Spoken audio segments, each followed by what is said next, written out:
The thunder of hooves still echoes across the centuries. From the vast, windswept steppe, a shadow fell across continents, cast by the largest contiguous land empire history has ever known. How did a single, relatively small nomadic tribe achieve this staggering feat? A conquest so vast it remains shrouded in enigma. By the end of this journey, you will uncover 30 of the greatest unsolved mysteries behind the Mongol Empire, from its explosive origins to its puzzling halt. We will delve into secrets that have baffled historians for generations, from a lost tomb guarded by a curse to a ghost army that vanished from Europe's doorstep. The story of the Mongols is not just one of conquest, but of profound and enduring puzzles. What do you believe is the ultimate limit of human ambition? Our journey into the shadows begins not with a great Khan, but with a lesser-known man, Yesujay. He was a minor chieftain of the Borjigin clan, a man whose life is recorded in whispers and whose death is our first great mystery. According to the ancient chronicle, The Secret History of the Mongols, Yesujay was returning from a journey when he encountered a group of Tatars, a rival tribe. They invited him to share a meal, a sacred act of hospitality on the steppe. He accepted, but after eating, he fell violently ill. Racing for home, he succumbed, convinced he had been poisoned by his enemies. This story is the official version, a clear-cut tale of tribal betrayal, but history is rarely so simple. The timing of his death is profoundly suspicious. Yesujay had just secured a powerful marriage alliance for his young son, Temujin, betrothing him to a girl from another strong clan. His sudden removal left his family, especially that promising boy, completely vulnerable. Was this really just a random act of Tatar vengeance, or was it a calculated political assassination designed to cripple the Borjigin clan by stripping away its leader at a crucial moment? The truth is buried under layers of later storytelling. The secret history was written decades after the events it describes, commissioned by Genghis Khan's own family. Its purpose was not just to record, but to legitimize.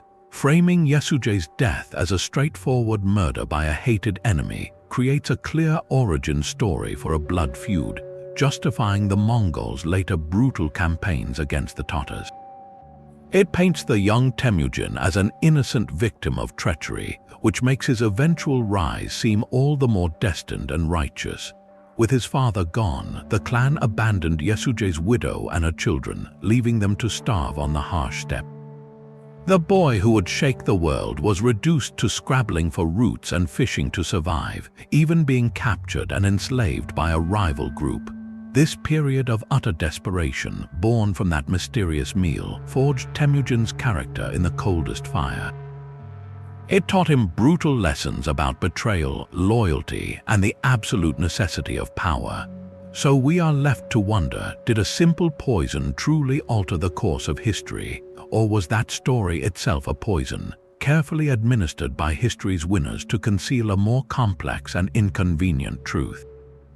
The foundation of the greatest empire on earth rests on this unresolved crime.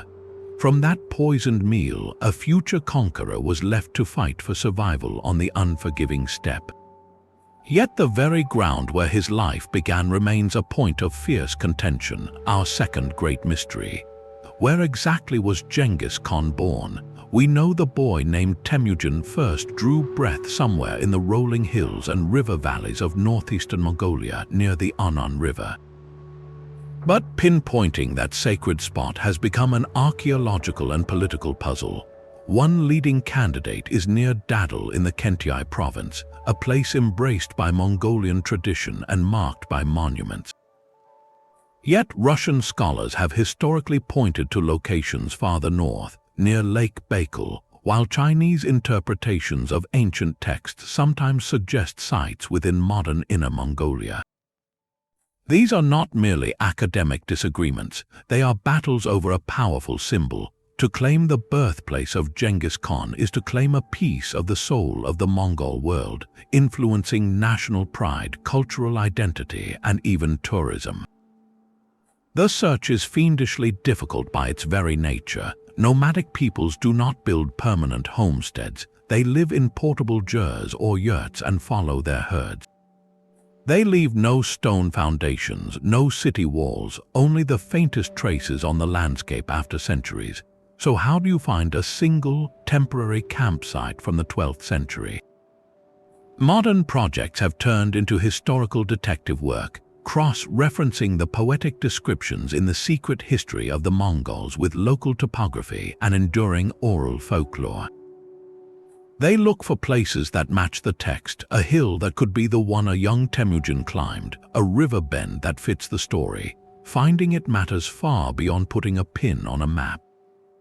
It is about locating the symbolic heart of the empire, the humble origin point of a seismic historical force.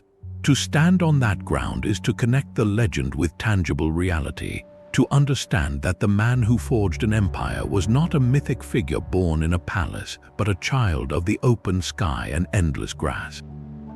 This quest for his origin mirrors our own, a deep human need to trace the journey from its very first step. That child of the open sky would one day command a history of his own. But the primary source for his incredible rise is itself a labyrinth of intention and omission, our third great mystery. We call it The Secret History of the Mongols, a title that promises hidden truth.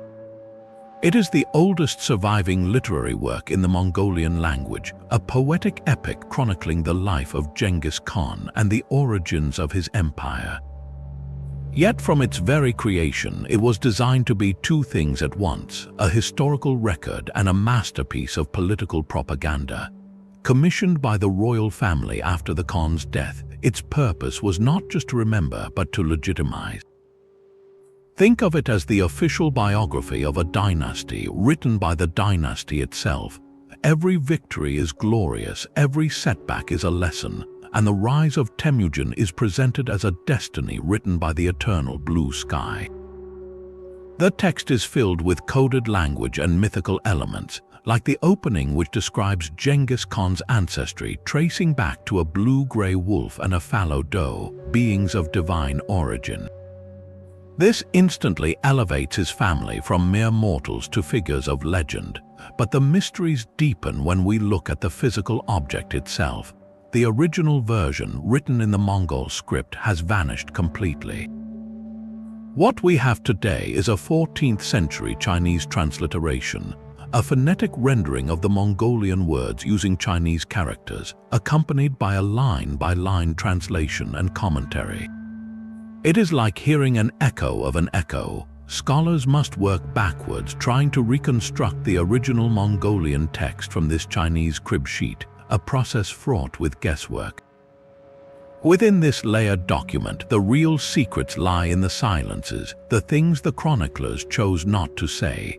The brutal realities of steppe politics, the betrayals between former allies, the questionable deaths of rivals within Genghis Khan's own circle, these are often glossed over or sanitized. Entire episodes were likely censored to protect the reputation of powerful descendants, or to hide the messy, violent truths of how the tribes were truly unified. The secret history is not a lie, but it is a carefully curated truth. It asks us to read between its poetic lines, to listen for the whispers behind the triumphant proclamations. To understand the Mongol Empire, we must first understand the story they wanted to tell about themselves, and more importantly, the stories they desperately wanted to bury. The triumphant army that vanished after its greatest victory presents a strategic enigma that changed the map of Europe. In the spring of 1223, on the banks of the Kalka River in modern Ukraine, a Mongol force of perhaps 20,000 warriors under the brilliant generals Subutai and Jebe annihilated a much larger coalition of ruse princes. It was a masterpiece of feigned retreat and ruthless tactical execution, leaving the Russian nobility shattered. The road to the wealthy, divided cities of Europe now lay open, undefended. And then the Mongols simply turned around and rode away, melting back into the vastness of the steppe. They did not raid Kiev, they did not push toward the Hungarian plains, they vanished for over a decade. This deliberate retreat is one of history's great what-if moments. Why would a victorious army with momentum and terror on its side voluntarily abandon such a golden opportunity? The first theory lies in their original mission. This was not an invasion force, but a reconnaissance in force, a 3-year-long raid of unprecedented scale. Genghis Khan had sent Subutai and Jeeb on a pursuit of the fleeing Shah of Khwarezm, with orders to explore the western lands, gather intelligence, and return.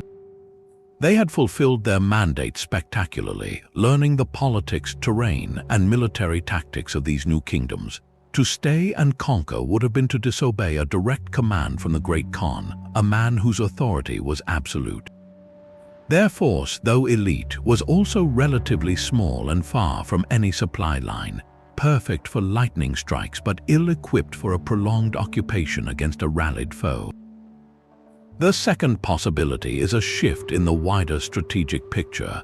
Around this very time, news may have reached them of the death of the Khwarezmian Shah, their original quarry, or perhaps even of a political disturbance back in Mongolia. Their presence was suddenly needed elsewhere. The most compelling reason, however, may be the pure, calculating patience of Mongol strategy. They had tested the enemy and found them brave but disunited, prone to feudal squabbles. They had sown unimaginable fear, a psychological weapon that would fester for 13 years. By leaving, they allowed the Rus principalities to return to their infighting, assuming the storm had passed. When the Mongols returned in overwhelming force in 1237, under Batu Khan and the now elderly Subutai, they found a region no more united or prepared than before. The delay was not a retreat, but the pause of a predator that knows its prey cannot escape. The decision at the Kalka River was not a missed chance, but a chilling demonstration of long-term thinking, proving the Mongols waged time itself as a weapon. That same patient, chilling strategy would soon be directed with absolute finality against a single kingdom, in an act of destruction so total it became a historical black hole. The Tangut Kingdom of Western Xia, a sophisticated civilization that had thrived for 2 centuries along the Silk Road, vanished from the earth in 1227. This was not merely a conquest, it was an obliteration, and it forms our 5th great mystery, one wrapped in the final breaths of Genghis Khan himself. For years, the Tanguts had been troublesome vassals, sometimes submitting to Mongol authority, other times rebelling or withholding troops. In 1226, as Genghis Khan campaigned against the Jin dynasty to the east, the Tangut ruler again refused to send contingents. This final act of defiance seems to have ignited a cold, terminal fury in the aging conqueror. Even as he lay dying from injuries sustained in a hunting accident or from illness, his final orders were unequivocal. Keep the news of my death secret, surround the Tangut capital, and when they surrender, show them no mercy. Why such a singular, devastating focus at the very end of his life? Some historians believe it was pure strategic calculus. He could not leave a powerful, resentful kingdom at his back as his heirs looked to secure the empire. Others sense a deeper, more personal vendetta, a final lesson to the entire world about the absolute cost of betraying Mongol power. The grim puzzle is what happened next. The Mongol armies executed his command with horrifying efficiency. The capital of Zhongsing was besieged and upon surrender subjected to a systematic erasure. Cities were methodically razed, irrigation systems destroyed to return farmland to desert, and the population was either massacred or scattered into slavery. But the most chilling aspect was the cultural deletion. Tangut records, literature, and administrative documents were burned or defaced. The very written language, a complex script unique to their culture, was targeted for extinction. It was as if the Mongols sought to not just defeat the Tanguts, but to remove them from history itself. For centuries, the Western Xia existed only as a faint echo in Chinese and Mongol chronicles, a ghost kingdom. Modern archaeology now struggles to piece together its final days from the ashes. Excavations of buried cities like Kara Koto reveal sudden, violent ends, homes abandoned with possessions still inside, and fortifications shattered by siege engines. Even more fascinating is the linguistic detective work, scholars painstakingly deciphering the few surviving Tangut scripts found on forgotten steles and fragile manuscripts, slowly giving voice back to a people silenced by decree. The vanishing of the Tangut is a stark reminder that in the Mongol worldview, some enemies were not just to be beaten, but to be unmade, their memory left as a silent warning carved into the landscape itself. But the silence of a tomb can be louder than any battle cry.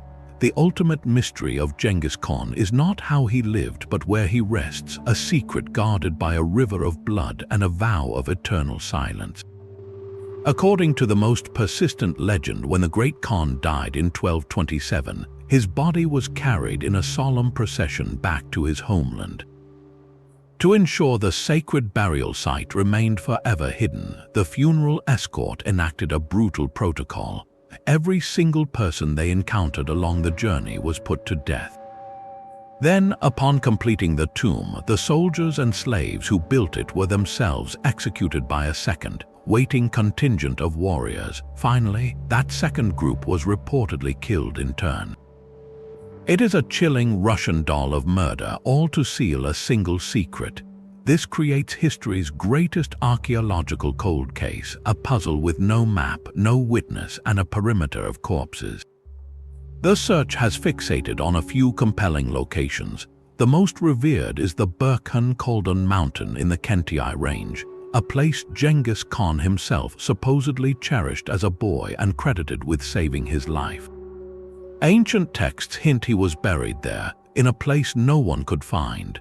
Other theories point to the Ordos region of China, where a symbolic mausoleum exists housing relics but not the body. Some even speculate he was interred in the sands of the Gobi Desert or beneath a river diverted to flow over his grave. Modern technology has thrown its full weight at the problem. Expeditions have employed satellite imagery, ground-penetrating radar, drones, and even non-invasive soil analysis, scanning vast stretches of Mongolia for any sign of a grand, hidden structure. They have found intriguing anomalies, ancient campsites, and unexplained mounds, but the tomb itself remains stubbornly elusive. This failure may not be due to a lack of technology, but a profound cultural will. For many Mongolians, the tomb is not meant to be found. Disturbing the eternal sleep of the great Khan is believed to bring a terrible curse upon the land. The secrecy is seen not as a historical obstacle, but as a final, sacred command. The state officially discourages invasive searches, respecting the spiritual belief that the Khan became one with the landscape he loved. This transforms the mystery from a simple treasure hunt into a profound conflict between historical curiosity and living tradition. The Lost Tomb is the Empire's final masterpiece of obscurity, a deliberate vanishing act that forces us to ask, are some secrets meant to stay buried forever, not because we cannot find them, but because we should not? While the tomb guards the body, the empire itself was kept alive by a network of astonishing speed and precision. To command a realm that stretched from the Pacific to the Mediterranean, the Khans needed something faster than an army. They needed the wind itself. They built it, and we call it the Yam. This was the Mongol postal and relay system, an organizational marvel so efficient it borders on the mythical, capable of moving a message over 200 miles in a single day. In a world without engines or electricity, this was the closest thing to instant communication ever achieved, and its operational secrets form our seventh great mystery. At its heart was a simple, brilliant concept, a chain of way stations spaced roughly a day's ride apart, each stocked with fresh horses, food, and dedicated couriers. A messenger called an erlug would arrive at a station, his horse lathered and spent. he would hand over his dispatches, perhaps a leather pouch sealed with wax, to a rested rider already mounted on a fresh steed. In a matter of moments, the vital news was galloping toward the next link in the chain. This relay meant the message never stopped moving, day or night, in blizzards or under scorching sun. The couriers themselves carried a sacred trust symbolized by a paser, a tablet of gold, silver, or bronze that served as their imperial passport, demanding immediate service and obedience from anyone they encountered. But the true logistical puzzles begin here. How did the Mongols supply thousands of these remote stations, often in desolate steppe, mountain pass, or desert? Each station required a small community, herds of horses, stores of grain and meat, and a staff of attendants. The answer was a form of steppe taxation, a burden placed squarely on the local population. Nearby communities were obligated to provide horses, fodder, and labor to maintain their designated station, a duty that could be crushing but ensured the system's survival. Security was another enigma. These stations, brimming with fresh horses, were tempting targets for bandits. Yet attacks were rare, punished with the horrific, collective retribution the Mongols were famous for. More subtly, the yam was not just a mail service, it was the central nervous system of a surveillance state.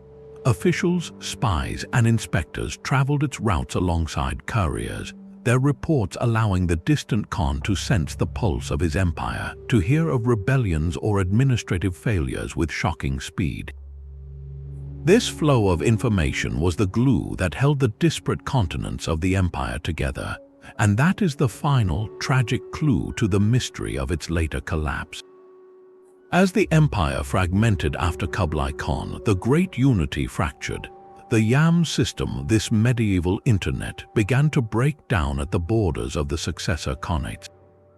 Stations fell into disrepair, routes were severed. Without that constant, binding stream of communication and control, the distant provinces naturally drifted apart, becoming separate worlds again. The yam did not just carry messages, it carried the will of the Khan, and when that will splintered, the magnificent network that enabled it became a ghost of its former self, a silent monument to the power of connection. From that silent tomb and the broken network of the yam, we turn to perhaps the greatest paradox of all. The very empire that became synonymous with terror and destruction also ushered in an age of unprecedented connection and stability.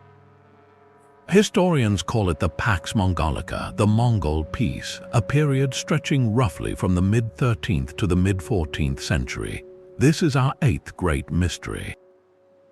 How could the same forces that leveled cities and erased kingdoms become the guarantors of safe passage for a merchant caravan traveling from Venice all the way to Beijing? The transformation seems almost impossible, yet the evidence is etched into the trade routes themselves. After the initial storms of conquest subsided, the Mongol Khans imposed a new order, one built on ruthless pragmatism rather than any inherent benevolence.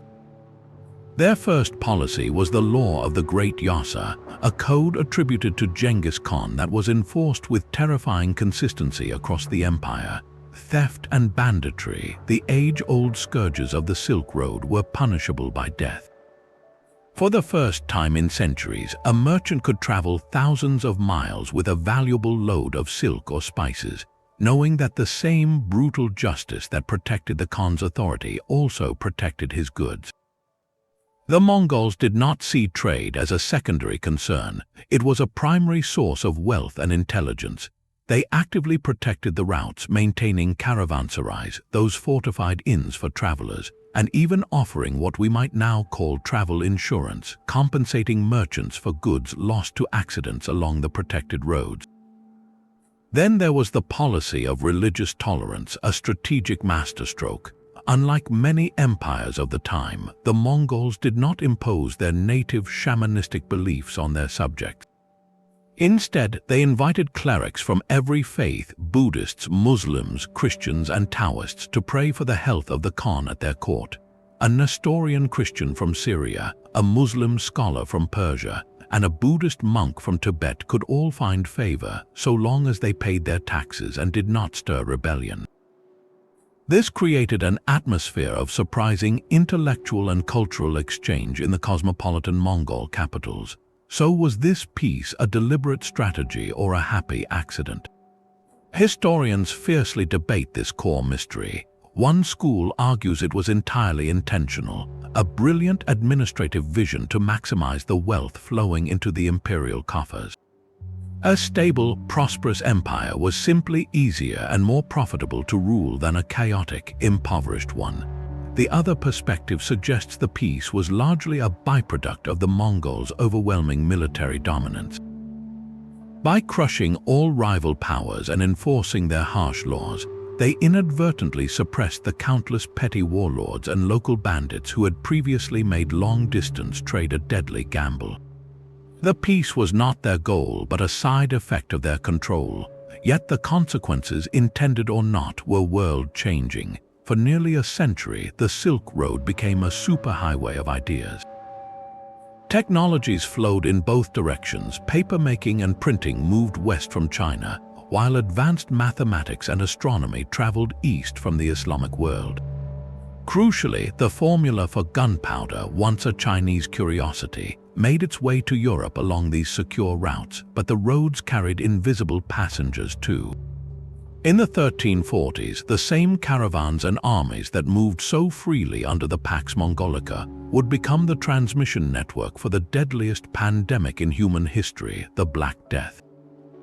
The very connectivity the Mongols fostered delivered the plague from the steppes of Central Asia to the ports of the Crimea, and from there to the heart of Europe. So the Mongol Peace stands as a profound historical contradiction, a testament to how the instruments of control can sometimes weave a tapestry of exchange, and how the bridges that unite a world can also carry its deepest calamities. Two of the largest invasion fleets ever assembled simply vanished from the earth, swallowed by a roiling sea. Kublai Khan, the grandson of Genghis and ruler of the Yuan dynasty in China, set his sights on the island nation of Japan in the late 13th century. His first fleet in 1274 was formidable, carrying perhaps 15,000 Mongol, Chinese, and Korean troops.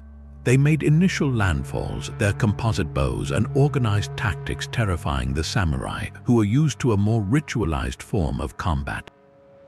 But after a day of fighting, the commanders ordered a retreat to their ships for the night. That night, a violent storm struck the anchorage. Ships were dashed against the rocks and each other, and the invasion force, crippled, limped back to Korea.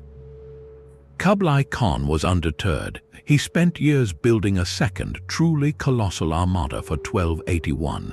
A fleet historians estimate carried a staggering force of over 100,000 soldiers. This armada was a logistical patchwork, its ships hastily constructed from different regions with different designs. Some sturdy Korean vessels, but many flimsier, flat-bottomed river barges pressed into service from conquered Chinese territories. The invasion began poorly. The Eastern Fleet from Korea arrived first and, against orders, launched premature attacks on the fortified Japanese coastal defenses. These were not the open beaches the Mongols were used to. The Japanese had learned from the first invasion, constructing miles of stone walls along the coastline.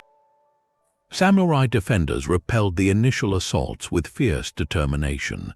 When the massive southern fleet from China finally arrived weeks later, the two fleets rendezvoused and decided to consolidate on the small island of Takashima. It was there, with the invasion force crammed into a tight anchorage, their ships overloaded with men and supplies, that the heavens opened. For 2 full days, a typhoon of legendary ferocity hammered the fleet. The poorly built Chinese vessels disintegrated, ships collided and sank, drowning thousands. The few surviving warriors who made it ashore were hunted down by the samurai.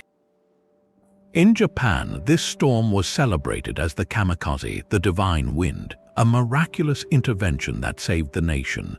But the mystery for historians is whether the storm was the sole cause or merely the final blow to a doomed enterprise. Critical strategic errors stacked the odds against the Mongols from the start. Building a navy from scratch was an alien task for a steppe power. Their strength was cavalry, not naval warfare. The decision to use a motley collection of ships, many unsuitable for open ocean storms, was a fatal flaw. Overloading these vessels for the long crossing left them low in the water and unstable. Their naval tactics were rudimentary, relying on massed archery and attempts to board, tactics ineffective against the more agile Japanese small boats that harassed them. Perhaps the greatest error was the failure to secure a safe, deep water harbor immediately upon landing. By crowding into a shallow, exposed anchorage, they presented a perfect target for the typhoon. The storms were real meteorological events, but they destroyed a fleet already crippled by poor planning and hubris. The what-if of a Mongol conquest of Japan haunts history. A successful invasion would have irrevocably shattered Japan's feudal isolation, pulling it firmly into the Mongol sphere and the Pax Mongolica trade network. The unique development of samurai culture, Bushido, and Japan's later trajectory as a unified island nation might never have occurred. Instead, the failed invasions cemented a national myth of divine protection and entrenched a deep suspicion of foreign influence that would last for centuries. The divine wind blew, but it was human miscalculation that truly sealed the fleet's fate. Java's dense jungles and volcanic peaks concealed a disaster that rivaled the kamikaze. While the failed invasions of Japan are legendary, a third, colossal naval catastrophe unfolded in the tropics just over a decade later, a campaign so thoroughly botched it vanished from popular memory. In 1293, a massive Yuan dynasty fleet, perhaps 1,000 ships strong, arrived off the coast of Java. Their mission was not outright conquest, but imperial diplomacy by force. The king of the Singhasari kingdom, Kertanagara, had once submitted to Kublai Khan's authority, but later defiantly insulted a Mongol envoy by branding his face. This was an unforgivable act, a direct challenge to the Khan's prestige that demanded a response. The Mongols came to punish the upstart and install a compliant ruler. They arrived to find the political landscape already in chaos. Kertanagara was dead, overthrown by a rival, Jayakatwang. A surviving prince, Raden Wijaya, emerged from hiding and approached the Mongol commanders with a cunning offer. He pledged loyalty to the Yuan emperor and offered to help them crush the usurper if they would then help him reclaim his rightful throne. It seemed a perfect arrangement, a local ally to guide them through the unfamiliar terrain. The initial campaign was a swift success. Combining Mongol discipline with Wijaya's local knowledge, they defeated Jayakatwang's forces and captured the usurper. But then, the mystery deepens. What happened next was a cascade of fatal errors.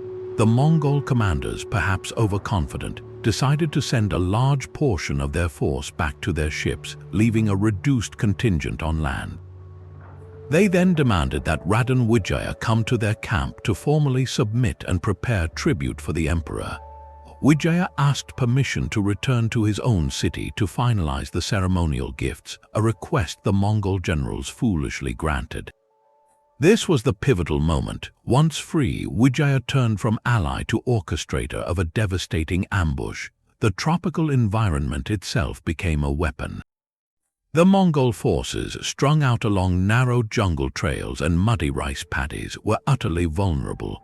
They were heavy cavalrymen and infantry trained for the open steppe or siege warfare, not for the suffocating heat, sudden monsoon rains, and dense foliage of Java. Wijaya's warriors, masters of guerrilla tactics in this landscape, launched hit-and-run attacks from the jungle canopy and swamps. They severed supply lines, harassed the divided Mongol columns, and turned their advance into a bloody, chaotic retreat.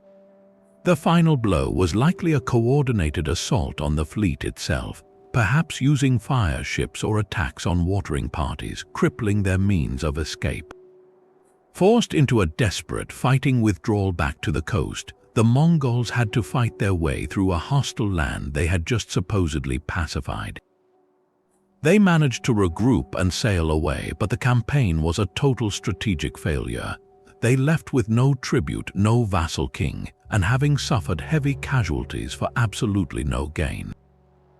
The greatest irony, however, was yet to unfold. The prince they had come to install, Raden Wijaya, used the weapons, tactical knowledge, and political vacuum left by the Mongol withdrawal to found his own empire, the mighty Majapahit. He did not become a Mongol puppet, he became Java's greatest indigenous ruler, his empire eventually controlling much of the Indonesian archipelago. The Mongol intervention did not extend Yuan power, it accidentally midwifed a rival regional power. The disaster in Java is a stark lesson in the limits of imperial reach, a case where overwhelming force was neutralized by climate, cunning, and a catastrophic misreading of local politics. The steppe warriors met an enemy no less formidable than a typhoon, the jungle itself, and a betrayal they never saw coming. Even as their fleets foundered in distant seas, the Mongols were weaving a web of diplomacy that stretched into the very heart of Christendom. In the dusty archives of the Vatican and the royal courts of Europe, letters survive that read like pages from an alternate history, our 11th great mystery. They reveal a series of astonishing, secret negotiations between the Mongol Ilkhanate of Persia and the powers of Europe, proposing a military alliance that would have reshaped the world. The Ilkhans, grandsons of Genghis Khan ruling over a Muslim-majority empire, were locked in a bitter war with the Mamluk Sultanate of Egypt, the same power that had halted the Mongol advance at the Battle of Ain Jalut.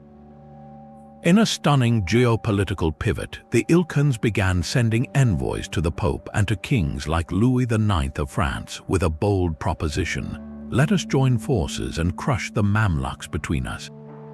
The first major embassy arrived in 1247, a year after the Mongols had devastated Eastern Europe. The envoy carried a letter from the Ilkhan Guyuk to Pope Innocent IV, which was less a friendly offer and more a command to submit. But the tone changed dramatically a generation later. In 1262, the Ilkhan Hulagu, fresh from destroying Baghdad, wrote to King Louis offering a clear military pact. If the French would launch a new crusade and attack Egypt from the sea, his armies would strike from the east, trapping their common enemy. Later Ilkhans, like Abaka and Argon, sent even more persistent and elaborate embassies, complete with promises of Jerusalem being handed over to Christian control once the Mamluks were defeated. So were these letters a genuine strategic masterstroke or an elaborate deception? The mystery lies in the subtext. The Mongols were masters of psychological warfare, and dividing one's enemies was a classic steppe tactic. A European crusade, even a small one, would have forced the Mamluks to fight a two-front war, a scenario the Ilkhans desperately wanted. Yet the depth of planning in some letters suggests more than mere trickery. They discussed specific coordinated landing points for Frankish armies in the Holy Land and detailed timelines for joint campaigns. The Ilkhans even offered logistical support, promising to supply the European forces with food and horses from their own territories. This points to a genuine, if opportunistic, desire for a partnership of convenience. Why, then, did this world-altering alliance never come to pass? The obstacles were immense. Distance and communication were the first killers. A single diplomatic round trip between Tabriz and Rome could take 2 years, by which time military situations or even the rulers themselves had changed. Then there was the profound, mutual cultural distrust. To the European princes, the Mongols were still the terrifying hordes from the apocalypse, pagan idolaters who had slaughtered Christian kingdoms in Hungary and Poland. Could they truly be trusted to deliver Jerusalem? To the Mongols, the Europeans were weak, distant rulers who bickered amongst themselves and failed to muster the powerful armies they promised. The final, decisive blow was religious, but not in the way one might expect. Just as the possibility of alliance flickered most brightly, the Ilkhanate itself underwent a profound transformation. In 1295, the Ilkhan Ghazan converted to Islam, the faith of the vast majority of his subjects. overnight, the primary rationale for the alliance with Christian crusaders evaporated. How could a Muslim ruler now justify an attack on the powerful Muslim Sultanate of Egypt to hand Jerusalem over to Christians? The geopolitical calculus collapsed. The letters in the archives became relics of a path not taken. This failed diplomacy is one of history's most tantalizing what-ifs. Had a Mongol-Frankish pincer movement succeeded, the Mamluk Sultanate might have been destroyed, the Crusader states potentially revived under a Mongol protectorate, and the entire cultural and political landscape of the Middle East irrevocably changed. Instead, the last Ilkhan embassies faded away, leaving only a paper trail of a missed connection that could have turned the world on its axis. That paper trail of missed connections left a different kind of legacy, one written not on parchment but in human DNA. In 2003, a team of population geneticists published a finding that read like science fiction. They had identified a specific Y chromosome lineage, a distinct genetic signature passed from father to son that showed a startling pattern. It was exceptionally common, carried by roughly 1 in every 200 men alive today, which translates to about 16 million descendants. Even more astonishing was its geographic spread and its estimated origin.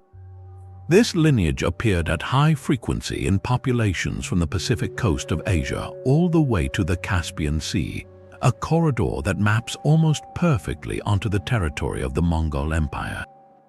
Genetic dating suggested the common ancestor of all these men lived roughly 1,000 years ago in Mongolia. The conclusion seemed irresistible. The paper cautiously proposed this lineage likely originated in a single male ancestor from that time and place, a man of extraordinary reproductive success. The media immediately crowned it the Genghis Khan gene. But is this genetic fingerprint truly his, or does it point to a broader, more complex mystery? The science itself is a fascinating puzzle. The researchers did not have a sample from Genghis Khan's tomb, of course.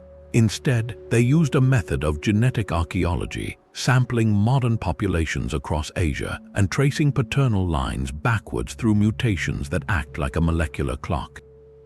They found one particular cluster of closely related Y chromosomes that exploded in frequency starting in the 13th century.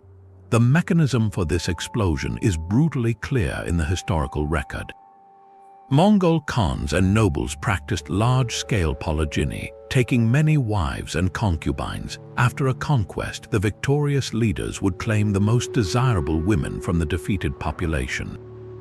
A single ruler could father dozens, even hundreds of children. His sons, who inherited his status and power, would then repeat the process across their own domains. This created a multiplicative effect, a biological wave propagating from the imperial elite. So the star cluster, as the lineage is called, could indeed be the direct paternal line of Genghis Khan himself.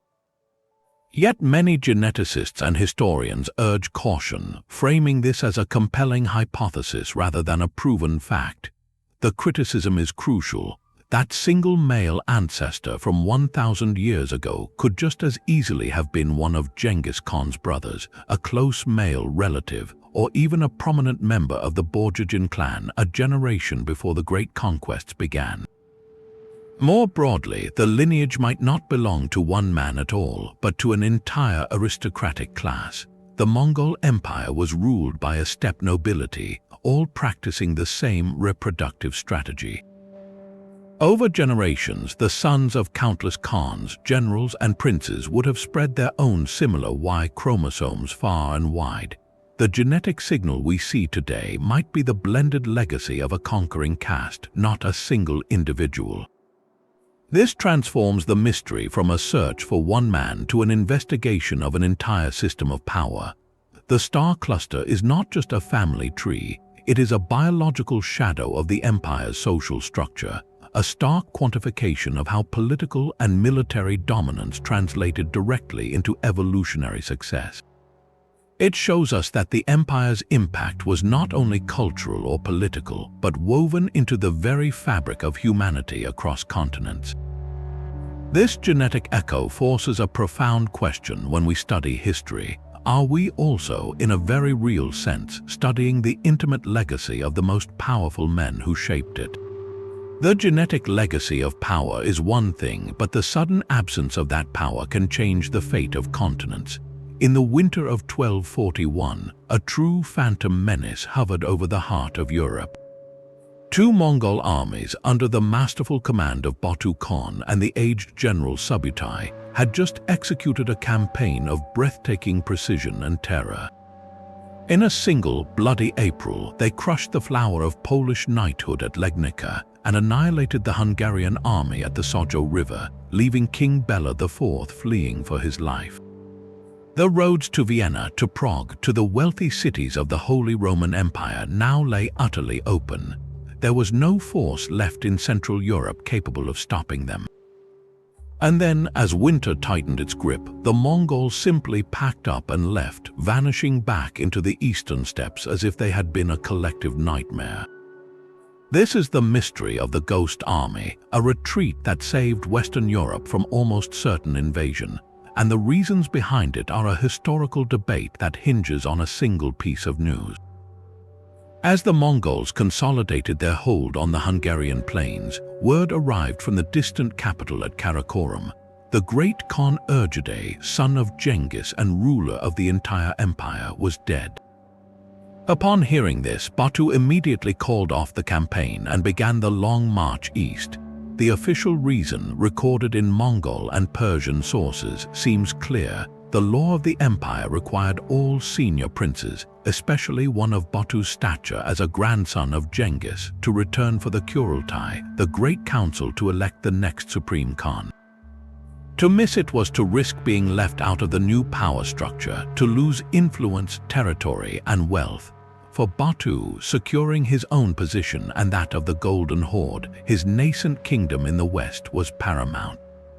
The conquest of Europe could wait, but many historians suspect this political necessity was a convenient cover for a more pressing military reality. The campaign, though spectacularly successful, had stretched Mongol logistics to the breaking point. They were thousands of miles from their support base, operating in a wet, cold landscape of forests and fortified stone castles for which their steppe warfare was not ideally suited. While they could defeat any army in the field, reducing every European stone keep would be a slow, grinding process, draining their numbers and their legendary momentum. Their horses, the engine of their army, were struggling in the unfamiliar terrain and climate, far from the open grasslands they required. The withdrawal, therefore, may have been a strategic pause disguised as a political obligation, a chance to regroup and plan for a future, more permanent conquest. The death of Urgedei provided the perfect honorable excuse to exit a situation that was becoming increasingly difficult. The consequences of this decision echo through time. Had the Mongols pushed west in 1242, they would have encountered a politically fragmented and militarily shattered Christendom. The Holy Roman Emperor Frederick II was locked in a bitter feud with the Pope. The kingdoms of France and England were distracted. There was no unified defense. Most military historians believe resistance would have collapsed, leading to the Mongol subjugation of Germany and potentially lands far beyond. The cultural and political development of Western Europe would have been violently redirected, folded into the Pax Mongolica. The Renaissance, the Reformation, the age of European exploration, all might have unfolded under a vastly different sky. Instead, the Mongols never returned in such force. The succession crisis following Urgedei's death plunged the empire into years of internal rivalry, and Batu's focus remained on consolidating his golden horde in the Russian steppes. Central Europe was spared by a combination of steppe politics and perhaps the silent, grinding pressure of its own geography. The Ghost Army retreated, leaving behind a continent forever altered by a shadow that passed but never fell. The Ghost Army's retreat left a power vacuum in the east, a void soon filled by the empire's first and only permanent capital. Karakorum was more than a city, it was a statement. Founded by Genghis Khan in the heart of the Mongolian steppe, far from any major river or traditional trade route, its location was a deliberate act of will. It declared that the nomadic conquerors were now builders of a settled world. For a brief, dazzling century, it became the cosmopolitan nerve center of the planet, a place where silk-robed Chinese administrators walked beside Persian astronomers, Nestorian Christian priests debated Buddhist monks, and European emissaries like William of Rubruck gaped at its wonders. Rubruck's detailed account paints a picture of staggering diversity, with 12 temples for different idol-worshipping peoples, 2 mosques, and a Christian church, all within its mud brick walls. At its heart stood the magnificent palace of the Great Khan, and within it the empire's most famous lost treasure, the silver tree of Karakoram. This was no mere sculpture, but a spectacular fountain and automaton. Crafted by a captured Parisian goldsmith, its branches bore silver fruit, and from the mouths of 4 golden serpents coiled around its trunk, different beverages flowed: wine, clarified mare's milk, rice mead, and honeyed ale. It was a perfect symbol of Mongol power, a technological marvel that commanded the very elements to provide abundance, synthesizing European craftsmanship with steppe ambition. Yet today, the site is a windswept plain marked by grassy mounds and low stone foundations. The mystery is stark: where did all the wealth go? In 1388, Ming dynasty troops, determined to erase the symbolic heart of Mongol power, sacked and systematically razed the city. They carried away captives and loot, but could they have taken everything? Modern archaeology has unearthed the city's grid plan, the foundations of craft workshops producing exquisite porcelain and glass, and fragments of life, from Chinese coins to Islamic glazed tiles. But the grand hoards, the accumulated tribute of a continent, the legendary treasures described by travelers, have never been found. This leads to 2 compelling possibilities. The first is dispersal. The treasures were looted over centuries, their gems reset, their gold melted down, their artworks scattered across Eurasia, leaving only ghostly traces in museum collections whose origins are forgotten. The second, far more tantalizing, is that major caches still lie buried. The Mongols were masters of secrecy, and the sudden destruction of Karakoram would have prompted nobles and priests to hide their most valued possessions, hoping to return after the storm passed. They never did. The silver tree itself was likely dismantled for its precious metal, but what of stone sarcophagi, buried temple vaults, or the sealed treasuries of merchant princes? The steppe is vast, and the soil holds its secrets tightly. Each broken tile and coin found at the site is a whisper of that lost synthesis, proof that the world truly met in this remote spot. The true treasure of Karakoram may not be a hidden chest of jewels, but the enduring puzzle of how a city built on such impossible ambition could vanish so completely, leaving only echoes in the grass and a haunting question: what still waits beneath the wandering roots of the steppe? The vanished wealth of Karakoram could not feed an army on the move. This brings us to a more fundamental enigma, one that powered their conquests as much as their bows did.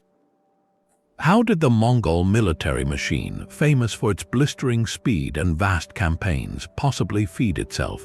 This is not a question of menus, but of survival logistics on a continental scale. The common answers are a starched, dried meat called borts, pounded into a lightweight, durable powder that could last for years, and arag, fermented mare's milk that provided hydration, calories, and vital nutrients. But these staples alone do not solve the puzzle of an army that could cover 60 miles a day, seemingly unshackled from slow-moving supply trains that bogged down every other medieval force. The secret was a brutal, comprehensive system of protein efficiency that turned their very way of life into a tactical weapon. Each warrior was a self-contained supply unit.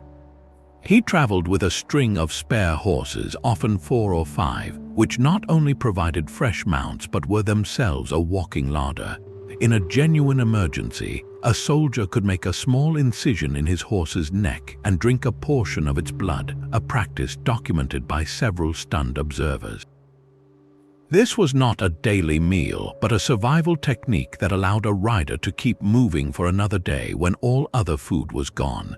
It horrified their settled enemies, to whom a horse was a valuable asset, but to the steppe nomad it was a partner in survival, its lifeblood literally sustaining his own in the direst circumstances. Nothing was wasted from any animal. Beyond the meat, organs were eaten immediately for their vitamins, sinew became bowstrings, bones were crafted into tools or weapons, and hides were turned into armor, clothing, or shelter. This complete utilization meant a single slaughtered sheep or horse supported a unit far beyond just a meal. Hunting was not a pastime but a disciplined extension of warfare, with large drives organized to funnel game toward waiting archers, providing fresh meat without slowing the army's pace. Most critically, their entire strategy was designed to live off the land and more pointedly off the enemy. The capture of enemy granaries, herds, and cities was not merely a bonus, it was a calculated logistical necessity. A fast-moving force would deliberately target rich agricultural regions right at harvest time, transforming the wealth of their foes into their own fuel for further conquest. This created a terrifying feedback loop. The faster and farther they advanced, the more supplies they seized, which enabled them to advance even farther and faster. To the walled cities watching them approach, this self-sufficiency was deeply unsettling. These warriors did not have a vulnerable supply line to cut, they were the supply line. Their sustenance was a form of mobile austerity that made them appear almost superhuman, ghosts who drew strength from the very land they conquered and left a stark question hanging in the air behind them. How do you defeat an army that can feed on the wind? That terrifying self-sufficiency could not protect the empire from the poison of its own politics. The very system that propelled warriors across continents crumbled when it came to the most critical question of all: who would lead next?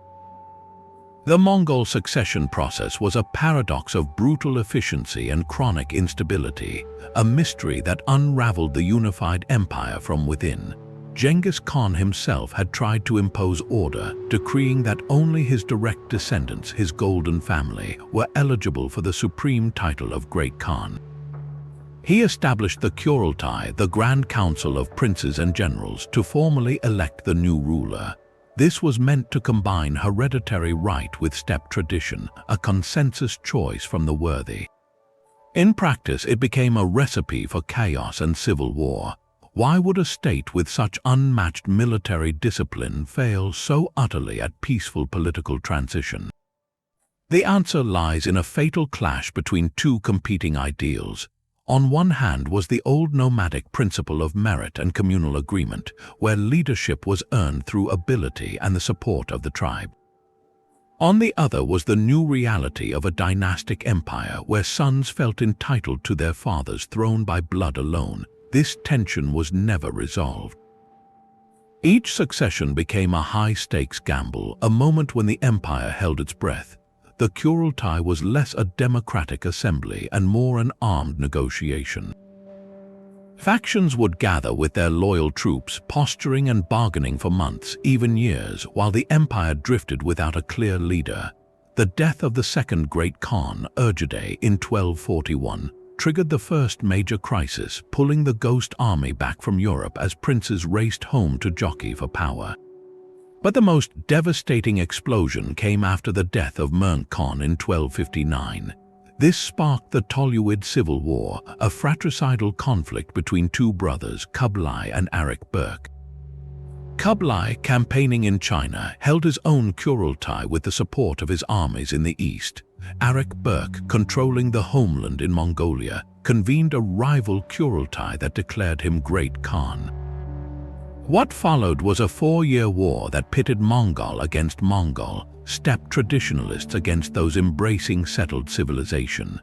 It was a war of logistics and attrition fought across the vast Gobi Desert, a bitter struggle that permanently fractured trust within the ruling family. Kublai eventually prevailed, but his victory came at a catastrophic cost. His legitimacy was forever questioned by the Western Khanates, who saw him as a Chinese-influenced usurper who broke the rules. The unified empire, in any real sense, died on the battlefields of that civil war. The succession mystery reveals a profound flaw in the Mongol imperial design. They could conquer the world with the disciplined unity of the hunt, but they could not govern it without the predatory instincts turning inward. Each succession crisis drained the empire's cohesion, pushing the Khanates of the Golden Horde, the Ilkhanate, and the Chagatai Khanate further down their own separate paths. The system Genghis created to preserve his legacy ultimately consumed it, proving that no wall of conquered stone is as fragile as the unspoken contract between brothers. The silent contract between brothers was broken, but the roads they built remained open, carrying more than just silk and spices. The very connectivity that defined the Pax Mongolica, that medieval internet of trade, may have delivered the deadliest passenger in human history. This is the chilling mystery of the Black Death vector, the question of whether the Mongol Empire actively accelerated the plague's path from the remote steppes of Central Asia into the heart of Europe. At the center of this dark puzzle is a single horrific story from the year 1346. The port city of Kaffa, a bustling Genos trading colony on the Crimean coast, was under siege by the army of the Golden Horde, the Mongol Khanate ruling the steppes. As the siege dragged on, a terrible sickness began to ravage the Mongol camp. Then, according to the account of an Italian notary named Gabriel de Mussi, the Mongol commanders made a monstrous decision.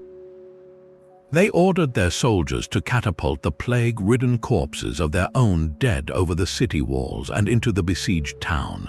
De Mussi, who claimed to have gotten the story from fleeing merchants, described it as a deliberate act of biological warfare, an attempt to infect their enemy and break the stalemate. Soon after, plague erupted within Kaffa. Panicked Genos sailors fled the city in their galleys, carrying the invisible killer with them across the Black Sea to the ports of Sicily and Italy. From there, the Black Death exploded across Europe, eventually killing an estimated 1/3 of the continent's population. The story is gripping and seems to provide a clear, villainous origin point for the pandemic. But is it true? Historians fiercely debate the historicity of the corpse catapult account. The practical challenges are significant. Would a decaying, diseased corpse remain intact when launched from a siege engine? Would the plague bacteria, Yersinia pestis, even survive the impact and remain viable on a shattered body? More critically, Gabriel de Mussi was not an eyewitness. He was in Italy, recording hearsay from traumatized refugees. His account reads with the moral clarity of a medieval chronicler seeking to explain an incomprehensible catastrophe, to pin the blame on a terrifying foreign enemy. The Mongols were the perfect villains for such a narrative. Yet, even if the specific tale of biological warfare is more legend than fact, the broader, more profound connection is undeniable. The plague did not originate in Crimea. It was a long-time resident of the wild rodent populations, the marmots and gerbils of the Central Asian steppe. For centuries, it had bubbled in isolated pockets. What changed in the 13th and 14th centuries was the Mongol Empire itself. By unifying the Silk Road under a single, secure authority, they created a superhighway of unprecedented efficiency. Caravans now moved faster and more reliably than ever before from the heart of Asia to the shores of the Black Sea. And in the grain sacks, wool bales, and hulls of those caravans and ships traveled black rats and their fleas, the perfect vectors for the plague bacterium.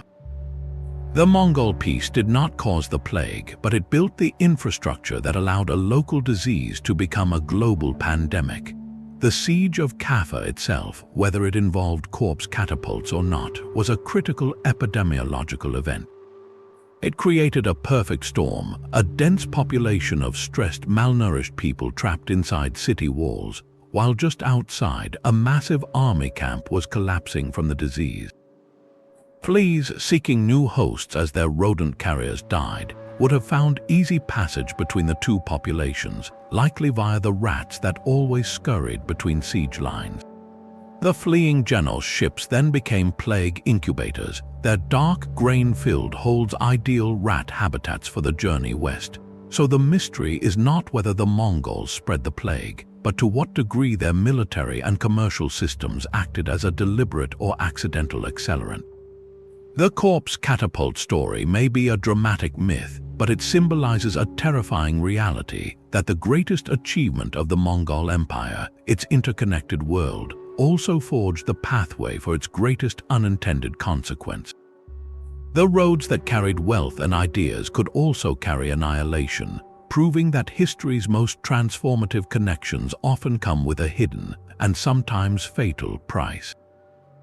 While the plague traveled west on Mongol roads, another kind of loss was unfolding, a silent erasure of memory and faith. Deep in the archives of St. Petersburg and the libraries of Ulaanbaatar, scholars hunt for ghosts made of paper and ink. These are the lost Warat manuscripts, a treasure trove of history and spirituality that vanished into the fog of war and empire. The Warats were a powerful Western Mongol confederation, rivals to the Kholkha Mongols and the descendants of Genghis Khan. In the early 17th century, a brilliant scholar and monk named Zaya Pandita created something extraordinary, the clear script. This was not just a new alphabet, but a deliberate reform of the traditional Mongol script, designed to be more precise, to accurately capture the sounds of the Warat language and, crucially, the subtle pronunciations of Tibetan Buddhist scriptures. It was a tool for enlightenment, and with it, the Warats produced a flourishing literary culture. They translated vast Buddhist canons, composed original histories, and recorded epic poetry, creating a unique intellectual world that stood apart from the records of the earlier Yuan or Ilkhanate dynasties. Then the shadows fell. The rise of the Manchu Qing dynasty in the 17th and 18th centuries brought relentless military pressure on all Mongol groups. The Warats, particularly the Dzunga Khanate, fought a series of brutal wars against the expanding Qing Empire. The final conquest in the 1750s was catastrophic. Qing armies pursued a policy of near annihilation against the Dzungas, and in the chaos, the cultural heart of Warat civilization was shattered. Monasteries were burned, libraries looted, and the learned class scattered or killed. This is where the mystery solidifies. Where did all those manuscripts go? Historical accounts speak of cartloads of texts being taken as war booty back to Beijing. Others suggest many found their way into the hands of Russian explorers, diplomats, and collectors along the volatile frontier. The result is a diaspora of documents, a literary scattering that has made piecing together Warat history a monumental detective story. Today, the search is a slow, painstaking labor of love. Scholars cross-reference cryptic old catalogs in Russian state archives, follow leads on private collections, and examine every faded manuscript that surfaces in Mongolian antique markets. Each recovered page is a triumph. One might be a unique translation of a Tibetan tantric text, revealing how Buddhism adapted on the steppe. Another could be a court chronicle offering the Warat perspective on their conflicts with the Kholkha Mongols and the king, a side of the story often silenced by the victors' histories. The importance of this recovery cannot be overstated.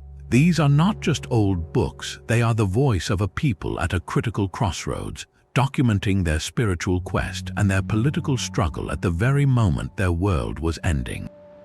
Finding them would restore a missing chapter to the story of Mongol Buddhism, showing its diversity and depth beyond the well-known narratives tied to the courts of Kublai Khan.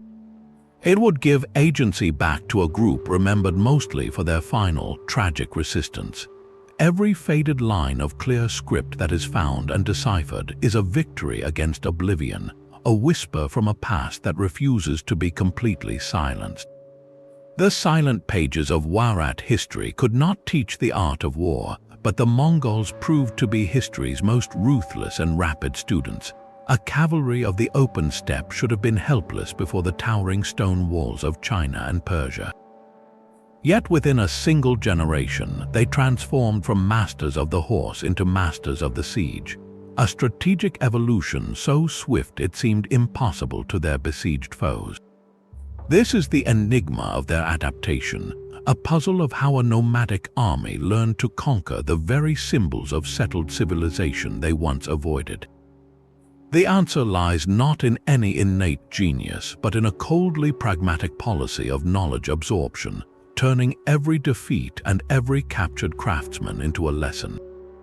When they first encountered the formidable fortifications of the Jin dynasty in northern China, they struggled. Direct assaults were costly failures. So they began to incorporate a process that was systematic and merciless. After capturing a city, the Mongols would often spare artisans, engineers, and scholars from the general slaughter, categorizing them as valuable human tribute. These captives were not merely imprisoned, they were integrated into the Mongol military machine, offered a stark choice: serve or die. Chinese and Persian siege engineers found themselves designing and building engines for their new masters, their expertise becoming a weapon against their own people. Defectors were also crucial, soldiers or officials disillusioned with their own rulers who brought intimate knowledge of a city's weak points, water sources, and garrison morale. This created a terrifyingly effective feedback loop. Each conquered city provided the specialists and technology needed to conquer the next, even more formidable one. The technologies they adopted were not just copied, they were refined and combined on a scale never before seen. They encountered the powerful counterweight trebuchet, a massive stone-throwing engine, in their Middle Eastern campaigns.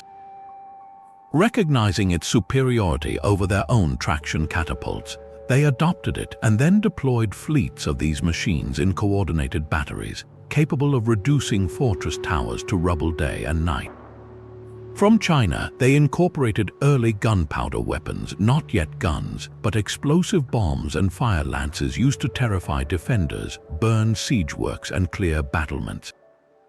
They became experts in the ancient art of mining, digging tunnels beneath walls to collapse them or to infiltrate soldiers directly into the heart of a citadel. No single innovation was theirs by origin, but their synthesis of these techniques from across Eurasia created a siege system of overwhelming, industrialized force. The definitive case study is the epic siege of Xiangyong, a dual fortress city on the Han River that guarded the gateway to southern China. For 6 long years, from 1267 to 1273, the Mongols under Kublai Khan demonstrated their full transformation. They did not merely surround the city, they built a permanent blockading fleet to control the river, erected a miles-long wall around the entire perimeter to prevent any relief, and assembled what was essentially a traveling academy of siege warfare. Persian engineers built and operated colossal counterweight trebuchets, while Chinese specialists directed mining operations and naval assaults. It became an artillery duel for the ages, with the defenders launching their own projectiles and making desperate sorties. The Mongols displayed a patience that utterly contradicted their reputation for lightning war, systematically grinding down the will and walls of the defenders through a combination of starvation, relentless bombardment, and psychological pressure. When Xiangyong finally fell, it was not due to a single heroic charge, but to the complete application of a combined arms doctrine that the nomadic Mongols had mastered from scratch. The mystery of their adaptation is solved not by looking for a secret manual, but by understanding their core philosophy. Any tool, any person, any idea that could bring victory was a resource to be seized, assimilated, and turned against its originators. They built an empire not just on the strength of their bows, but on the plundered knowledge of the world. The same seas that devoured his Japanese armadas swallowed another colossal fleet, one whose scale defies belief even today. Kublai Khan's maritime ambitions stretched far beyond the islands of Japan, reaching south into the lush kingdoms of Vietnam and Champa. Here, the Mongol war machine encountered a different kind of defeat, not from a divine wind, but from a relentless, adaptable enemy and a landscape that fought back. The invasions of Dai Viet, modern northern Vietnam, and Champa in central Vietnam in 1285 and 1287 were catastrophic failures. The Mongols, masters of the open plain, found themselves mired in swampy deltas and dense jungles. The Vietnamese, under the brilliant command of General Tran Hung Dao, refused to meet them in pitched battle. Instead, they executed a scorched earth retreat, stripping the countryside of food, then launched relentless guerrilla attacks from the forests and marshes. Supply lines stretched impossibly thin, and tropical diseases ravaged the Mongol ranks. The Vietnamese then struck at the Mongol fleet itself, using small, agile boats to attack the larger ships in confined rivers and driving sharpened stakes into riverbeds to trap them at low tide. It was a masterclass in asymmetrical warfare, proving that even the world's greatest army could be bled dry by a determined defender who knew their own land. But the deeper mystery lies not in the defeat, but in the sheer, staggering scale of the instrument Kublai built for these campaigns. Imperial records from the Yuan dynasty speak of a navy that numbs the mind, claiming Kublai Khan commanded over 4,400 ships at its peak. Where did the resources for this phantom armada come from? The answer is a story of forced extraction on an almost unimaginable level. Conquered southern China, with its long shipbuilding tradition and vast forests, became a naval factory. Thousands of artisans and laborers were conscripted, and entire regions were stripped of timber. The human cost was astronomical, a hidden toll paid not in battle but in the shipyards. This leads to the haunting question: what happened to all those ships? After Kublai's death in 1294, the drive for massive naval expeditions died with him. His successors had neither his ambition nor his need for such a force. A fleet is not a static asset, it is a living, decaying entity. Wood rots, ropes fray, and hulls become riddled with worms. Without constant, expensive maintenance, a ship becomes a waterlogged coffin in a matter of years. The environmental mystery is profound. Historians now believe a significant portion of that legendary fleet simply ceased to exist, dissolving back into the ecosystem from which it was carved. Typhoons in the South China Sea certainly claimed many, but neglect was a slower, more comprehensive killer. The great warships were likely cannibalized for smaller, more practical coastal vessels, or left to silt up in forgotten river estuaries, their timbers becoming part of the shoreline. The ghost of this vast navy is a stark monument to the limits of Mongol power. They could bend continents to their will on horseback, but the ocean remained an unconquerable frontier. A fleet required a permanent, settled infrastructure they were not structured to maintain.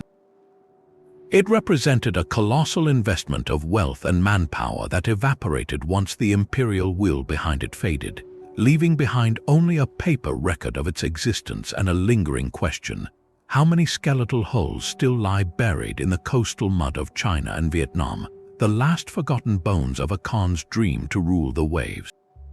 The ocean could erase a fleet, but it could not wash away the words. In the libraries of the Ilkhanate, a different kind of vessel was being built, one designed to carry history itself.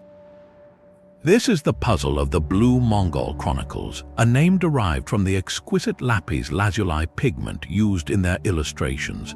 The most famous is the Jami al-Tawarik, the Compendium of Chronicles, commissioned in the early 14th century by the Ilkhan Ghazan and completed under his successor Earl J2. Its author, the Vizier Rashid al-Din, was a Jewish convert to Islam, a physician, and a polymath who orchestrated one of history's most ambitious historical projects. The mystery is profound. How did a history commissioned by Mongol rulers, intended to glorify their dynasty, become such a startlingly rich and often unflinching record of their own rise, including the violence and political betrayals they committed? The answer lies in the unique intellectual environment the Ilkhans fostered. Rashid al-Din did not write in a vacuum. He presided over a workshop of historians, scribes, and translators from across the known world: Chinese, Tibetan, Indian, Muslim, and Mongol. They were given an unprecedented directive: gather every source. The Ilkhans, particularly Ghazan, who had converted to Islam, wanted a universal history that placed their own lineage within the grand sweep of world events, from the prophets of the Old Testament and the kings of Persia to the emperors of China. To do this accurately, they needed the Mongol story told from the inside. This is where the trail goes cold, hinting at a deeper secret. Rashid al-Din almost certainly had access to official Mongol records, the so-called Altan Detta or Golden Books, which were the confidential dynastic archives written in the Mongol script. These were the ultimate source, the raw, unfiltered chronicles of the steppe, likely containing genealogies, campaign records, and the unvarnished decisions of the Khans. They have never been found. Rashid al-Din's team translated and synthesized these lost Mongol documents with Persian, Arabic, and other traditions, creating a layered narrative. So the balance we see, the detailed accounts of Kurultais, the descriptions of shamanistic rituals, the records of massacres at cities like Nishapur, likely came directly from those Mongol archives. The Ilkhans were secure enough in their power, or perhaps pragmatic enough about their legacy, to allow this complexity to stand. The chronicle was not pure propaganda. It was an attempt at legitimacy through exhaustive documentation.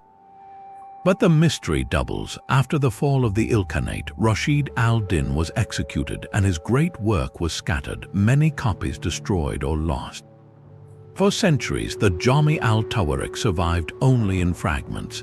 Then, in a twist of fate, portions were rediscovered in the libraries of the Ottoman Empire and in the Mughal courts of India.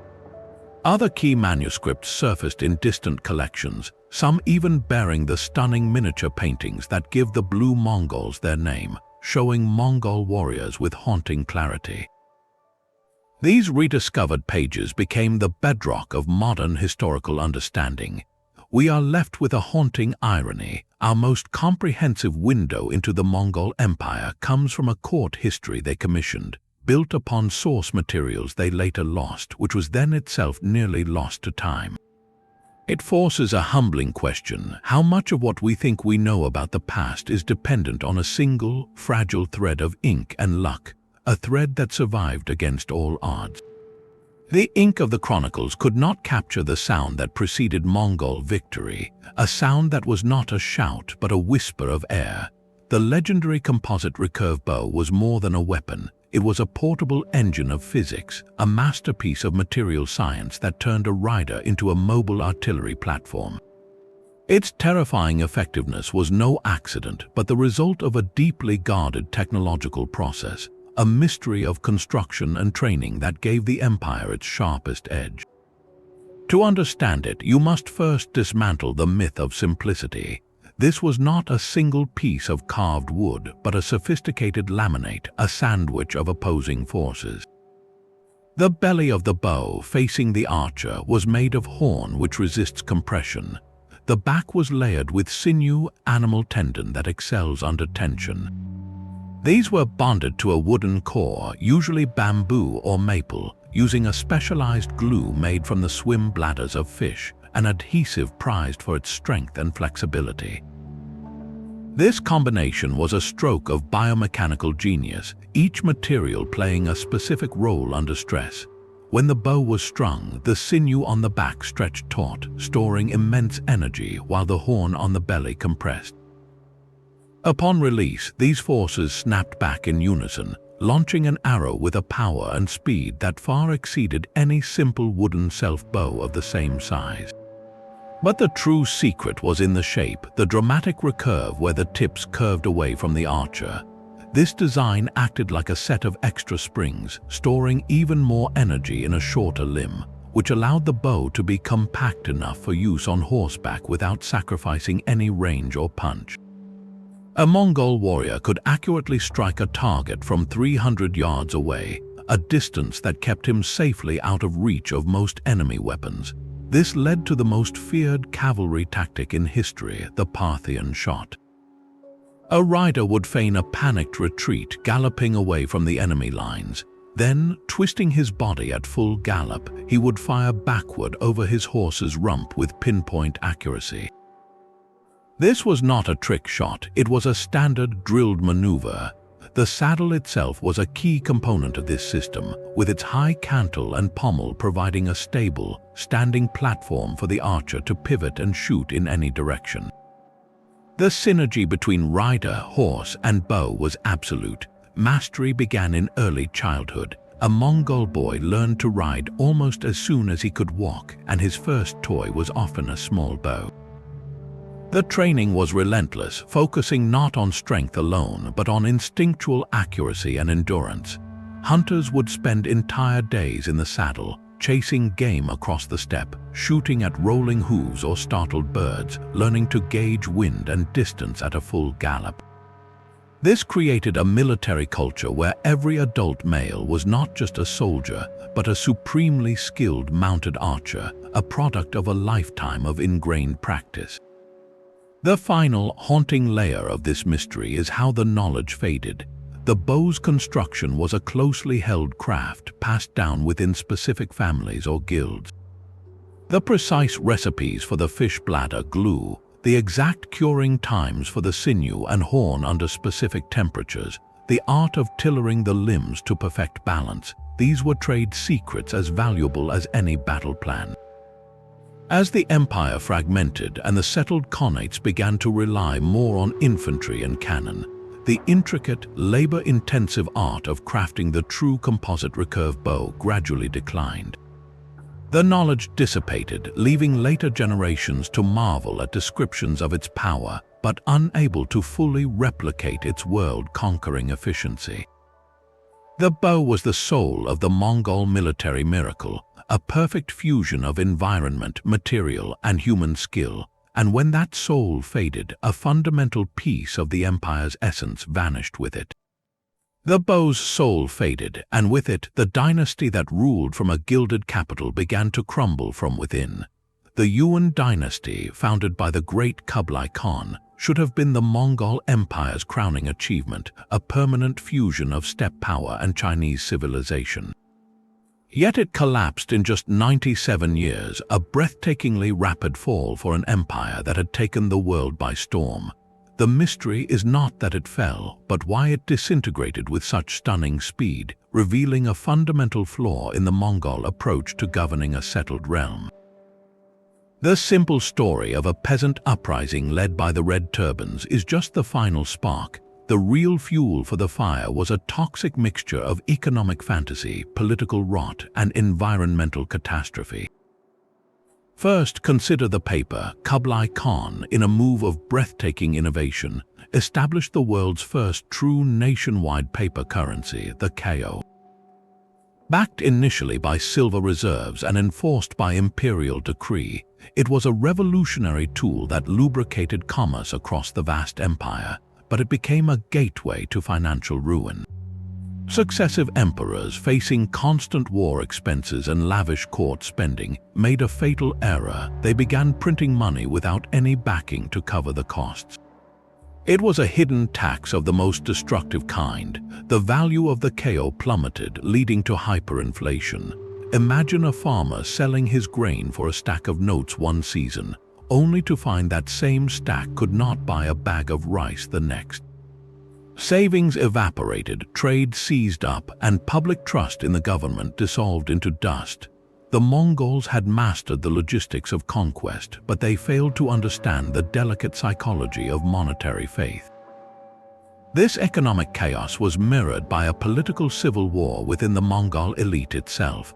The Yuan court in Dadu, modern Beijing, became a snake pit of factional intrigue. Different princely families, military commanders, and influential ministers formed vicious cliques, each vying for control of the young, often disinterested emperors who followed Kublai. These were not policy debates, but brutal power struggles that frequently erupted into armed conflict within the palace walls. One minister might be purged and executed, only for his rival to suffer the same fate months later. This constant infighting paralyzed the central administration. While the court nobles schemed against each other, the provinces were left neglected. corrupt officials exploited the vacuum, extracting heavy taxes from a population already reeling from the worthless currency. The Mongols, who had once moved with unified purpose across continents, were now devouring themselves in the very palace they had built. Then the sky itself seemed to revolt. In the mid-1340s, a series of natural disasters of biblical scale struck northern China. The Yellow River, that great and temperamental lifeline, catastrophically flooded, changing its course and drowning entire regions. This was followed by severe droughts and consequent famines. Millions perished and millions more became desperate refugees. In the face of this suffering, the Yuan government's response was shockingly inept. The faction-ridden court was slow to organize relief, and the massive project to repair the river's dikes was riddled with corruption, further draining the treasury and alienating the conscripted laborers. To a starving population, it appeared heaven itself had withdrawn its mandate from the Mongol rulers. This belief in the mandate of heaven was not mere superstition, it was a fundamental political concept in China. When the government failed in its basic duty to maintain order and provide for the people during a crisis, it was seen as proof the rulers had lost the divine right to rule. From this perfect storm of bankruptcy, paralysis, and famine, the Red Turban Rebellion ignited. It was less a single army and more a chaotic explosion of millenarian Buddhist and Manichaean sects, all predicting the coming of a new age and the end of Mongol rule. They wore red headbands as a sign of allegiance and swept across the countryside, targeting Yuan officials and the landed elite. The Mongol military, its once peerless cavalry, now better suited to parade grounds than suppressing guerrilla uprisings in flooded rice paddies, struggled to respond. From this chaotic mix of rebel groups emerged a figure of singular determination, a former peasant and beggar monk named Zhu Yuanzhang. Unlike the other rebel leaders, he combined ruthless military strategy with disciplined administration. He secured a stable base, listened to scholarly advisors, and presented himself not just as a rebel, but as a restorer of Chinese order. While the Mongol princes in Dodu continued their intrigues, Zhu Yuanzhang methodically conquered southern China, then turned his eyes north. The final collapse was shockingly swift. In 1368, Zhu's armies marched on Dodu. The last Yuan emperor, Toghon Temür, did not mount a heroic last stand. He simply gathered his court and fled under cover of night, retreating back to the Mongolian steppe from which his ancestors had come. The dynasty evaporated almost overnight. The puzzle is solved not by looking for a single battle, but by understanding a profound failure of integration. The Mongols of the Yuan always remained separate, a privileged military caste ruling from atop a complex society they never fully embraced. They used Chinese institutions but often distrusted the Chinese literati who ran them. This created a brittle, hollow shell of power. When the economic, political, and environmental pressures hit, that shell had no resilient connection to the society it was meant to govern. It simply shattered, leaving the Mongols to ride back into the grasslands, their great experiment in settled rule ending not with a bang, but with a silent, hurried retreat under a foreign sky. The vanished prisoners left no graves, only a chilling silence in the historical record.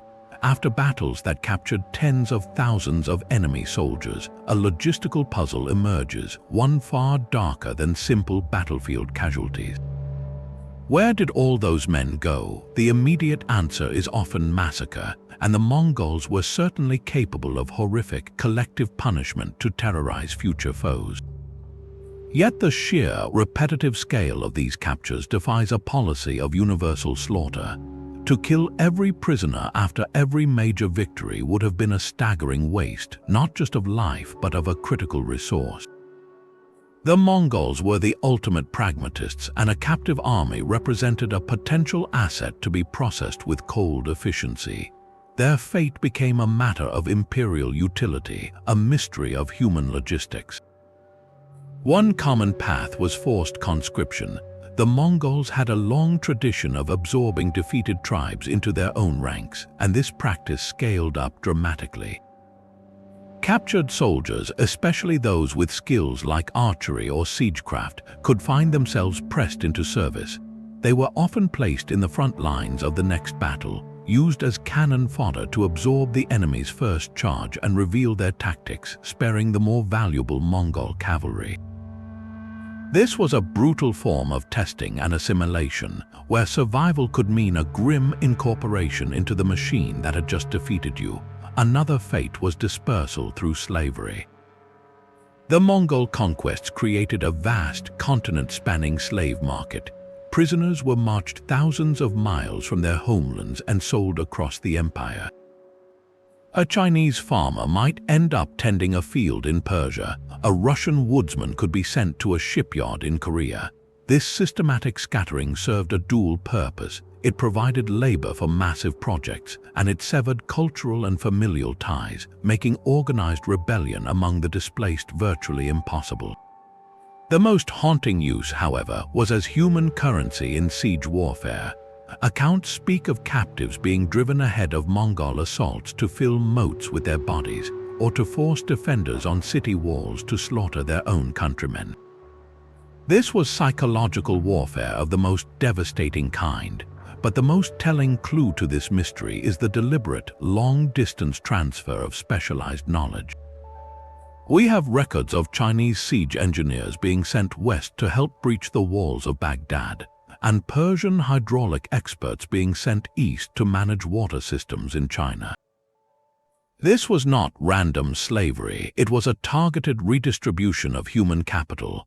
The empire functioned like a brutal, global corporation, conducting an audit after each conquest, identifying skilled personnel, and relocating them wherever their expertise was needed most to fuel the next expansion. The missing prisoners, therefore, are not a single mystery but a spectrum of calculated fates.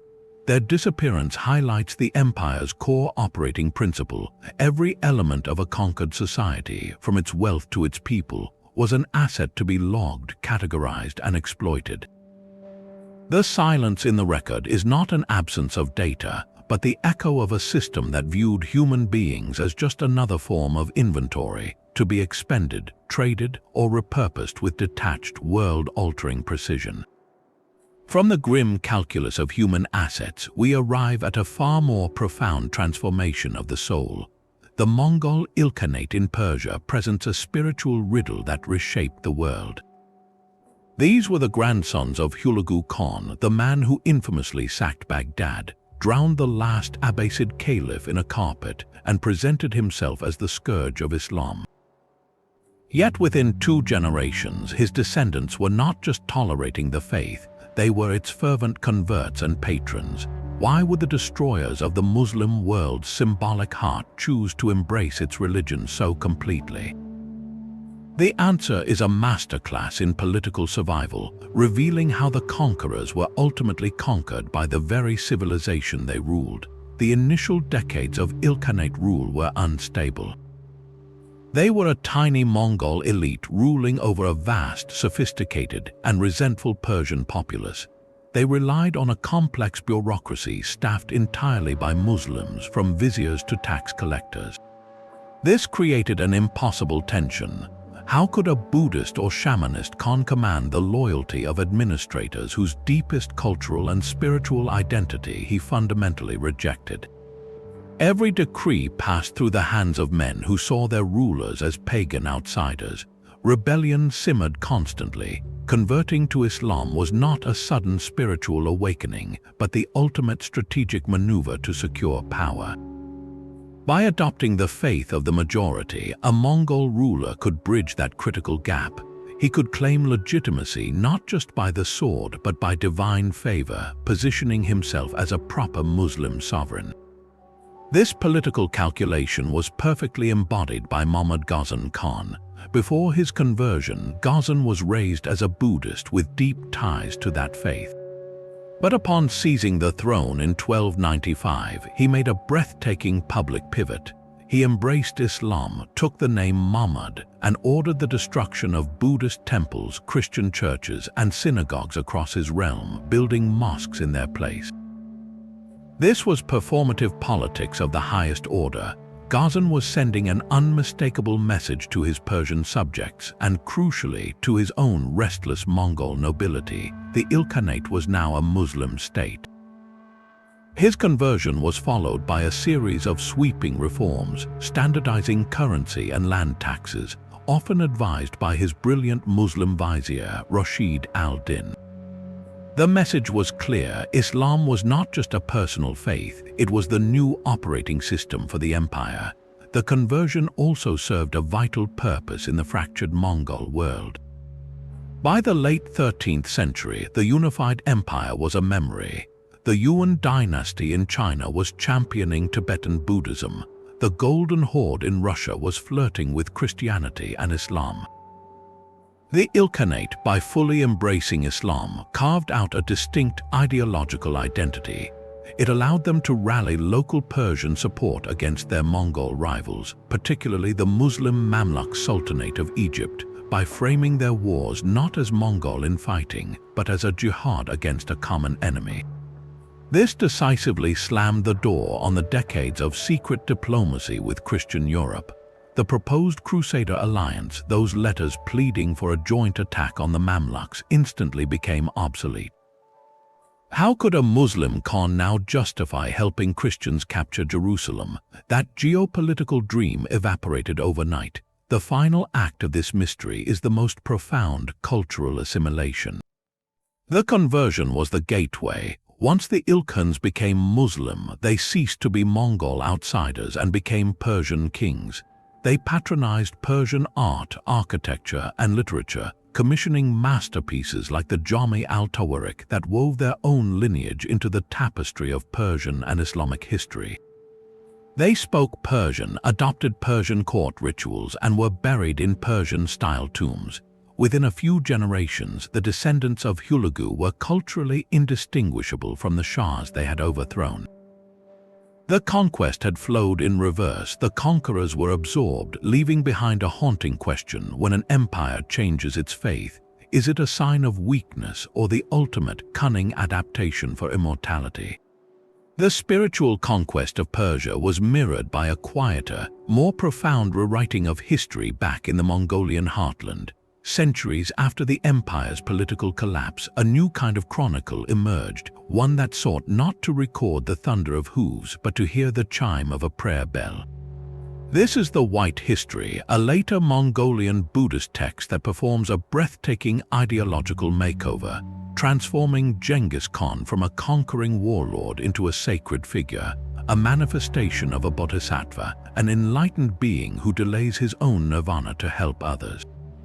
The puzzle is not just what this text says, but why it was written at all, long after the empire had faded. How does the memory of a man who united tribes through force become recast as a Chakravartin, a righteous Buddhist world ruler who turns the wheel of law? The answer lies in the desperate political needs of a later age. By the 16th century, the Mongols were fragmented and weak, surrounded by the rising powers of Ming China and a newly unified Russia. Their glorious past was a haunting memory, a source of pride but also of profound dislocation. In this crisis, a brilliant leader named Ultan Khan sought a new source of legitimacy and unity. He looked not to the battlefield but to the monastery. In 1578, Ultan Khan forged a monumental alliance with the head of the Tibetan Gelug school, Sonam Gyatso, bestowing upon him the title of Dalai Lama. In return, the Dalai Lama recognized Ultan Khan as a reincarnation of Kublai Khan, and by extension as a protector of the faith. This political pact required a new origin story. The old narratives from the secret history, with their shamanistic sky worship and steppe politics, were no longer sufficient to legitimize a Buddhist monarchy.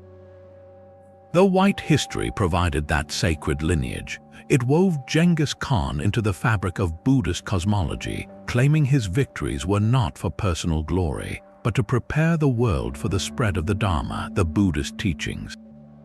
His laws, the Great Yasa, were reinterpreted not as a code of steppe justice but as expressions of Buddhist ethics. This was history as spiritual retrofit, a way to claim that the empire's true purpose, hidden from its own founders, was always a religious one. The utility was immense. For Altan Khan and the Mongols who followed, this Buddhist reframing offered a powerful new identity. It connected them to a vast, sophisticated spiritual network stretching across Tibet and the Himalayas. It gave their rulers a divine mandate that transcended mere tribal loyalty, positioning them as universal monarchs in a Buddhist cosmic order. And crucially, it differentiated them from their neighbors, giving a scattered people a shared spiritual mission that was far more binding than the fading memory of conquest. The mystery of the White history, then, is a testament to the enduring power of narrative. It shows that an empire's legacy is never fixed, but is a story constantly being retold, edited, and repurposed by those who inherit its shadow. The conqueror becomes a saint, the sword becomes a prayer wheel, all to meet the urgent needs of a new world searching for meaning in the ruins of the old. A forest is not a steppe, and yet the Golden Horde made it their throne for more than 250 years. While the Yuan dynasty in China collapsed in less than a century and the Ilkhanate in Persia lasted barely 80, this westernmost Mongol kingdom endured, casting a long shadow over the Russian principalities. Their longevity is a profound puzzle because they achieved it not by building a new civilization, but by mastering a delicate, brutal form of neglect.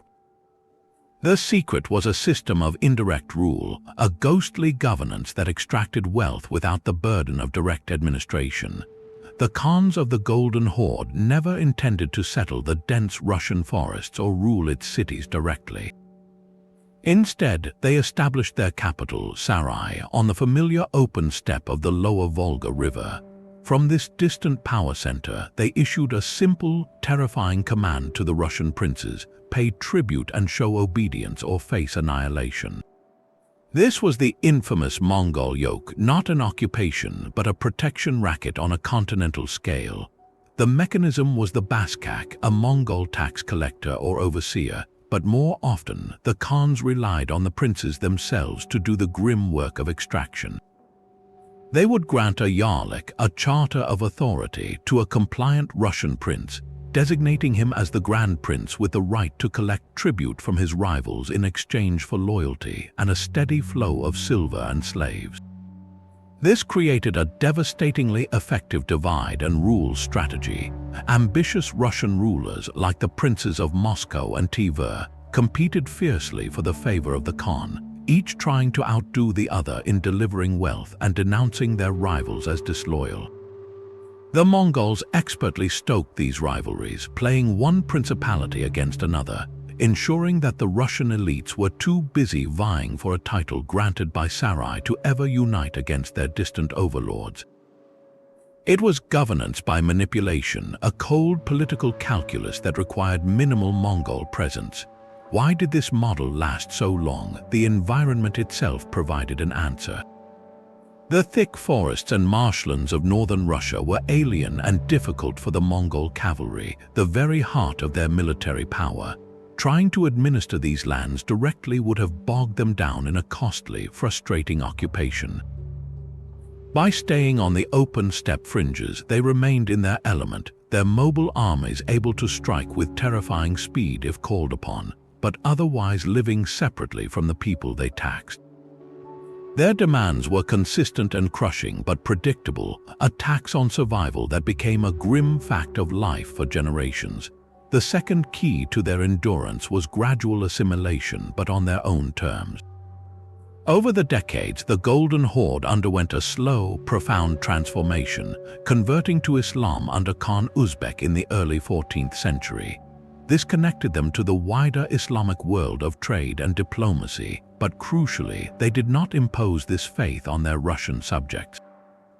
They allowed the Orthodox Church to flourish, even exempting it from taxation, a brilliant move that bought the compliance of the most powerful cultural institution in Russia.